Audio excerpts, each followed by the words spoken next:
كنت بتكلم النهارده مع بنوته، قالت لي مها بقول لك ايه، هو يعني ايه كلمه متدلع بالانجلش؟ فاول لما قالت لي كده جت في بالي اغنيه يا متدلع يا متدلع، مش عارفه الناس عارفينها ولا لا، اللي هو يا سايبني بنار قلبي تولع.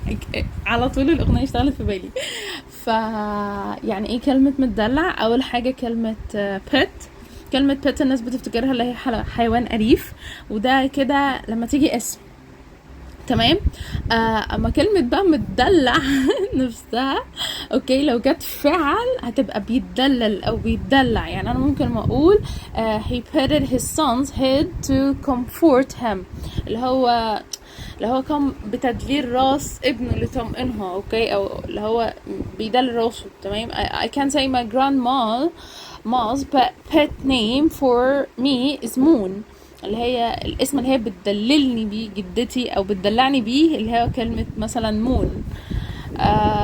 ده كل حاجة. فكلمة فات مش معناها بس اللي هي حيوان أليف، لأ، هي الفعل منها. تمام. وبتستخدم كاستخدام تاني متدلل او متدلع. انا مع حمدي بزنس انجلش كوتش، ده نص عليا ونص عليك. تفتكروا هتدلعوا مين؟